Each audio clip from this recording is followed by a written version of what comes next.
বালিশের পাশে মোবাইল রেখে ঘুমালে 4 ধরনের রোগ আপনার হতে পারে।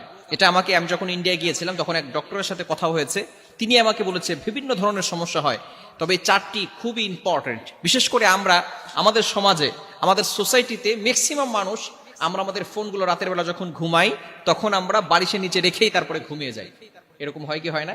বিশেষ করে ম্যাক্সিমাম ইয়াং পিপল যারা আছি তারা আমরা মোবাইল এসে আমাদের যুব সমাজকে একেবারে ধ্বংসের দ্বার প্রান্তে নিয়ে গেছে। মোবাইলে ভালো আছে, খারাপ আছে, তবে আমরা ভালোটা ইউজ না করে আমরা খারাপটা ব্যবহার করার চেষ্টা করি। বিশেষ করে বালিশের পাশেই আমরা মোবাইল রেখে তারপরে ঘুমিয়ে যাই। আবার কিছু কিছু মানুষের ঘরে এমন ভাবে সেটিং করা আছে, একেবারে ঘরের পাশে খাটের পাশেই তার চার্জারের জন্য ব্যবস্থা করা আছে, মোবাইল চার্জে দিয়ে সেখানেই বালিশের পাশে মোবাইল রেখে চার্জে দিয়ে সে সেখানে ঘুমিয়ে পড়তেছে, যার কারণে বিভিন্ন ধরনের রোগ হওয়ার সম্ভাবনা আছে। এক নাম্বার হচ্ছে হৃদরোগ হওয়ার সম্ভাবনা আছে। যে বালিশের পাশে মোবাইল রেখে ঘুমিয়ে যায় তার হৃদরোগ হওয়ার সম্ভাবনা আছে। এবং দ্বিতীয় নাম্বার হচ্ছে মাথা ব্যথা হয়।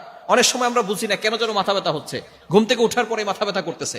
মাথা ব্যথা হওয়ার অন্যতম একটি কারণ হচ্ছে এই বালিশের নিচে মোবাইল রেখে দেওয়া। এবং তৃতীয় নাম্বার হচ্ছে ব্রেন ক্যান্সার হওয়ার সম্ভাবনা আছে।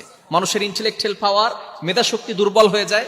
শুধু তাই নয়, ব্রেন ক্যান্সার হওয়ার একটা প্রবল সম্ভাবনা তার হয়ে যায় যদি বালিশের নিচে মোবাইল রেখে ঘুমায়।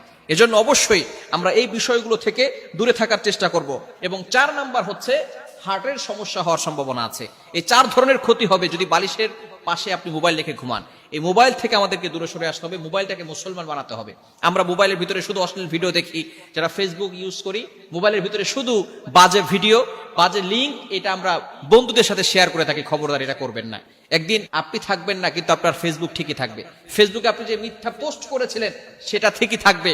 একদিন আপনি থাকবেন না, আপনার ছবিগুলো থাকবে। আপনি যে অশ্লীল ভিডিও শেয়ার করেছেন সেটা থাকবে। আপনি গ্রুপে অশ্লীল ভিডিও দিয়েছেন সেটা ফেসবুকে থেকে যাবে। আপনি একদিন থাকবেন না। কিন্তু এই গুনাহগুলো অবশ্যই সদকায়ে জারিয়া হিসাবে আল্লাহ পাক রব্বুল আলামিন আপনার কবরে দিয়ে দিবেন। এজন্য অবশ্যই এই ফেসবুকটাকে মুসলমান বানাতে হবে। আপনি সঠিক কাজ করেন, স্ট্যাটাস দেন, সুন্দর সুন্দর পোস্ট করেন।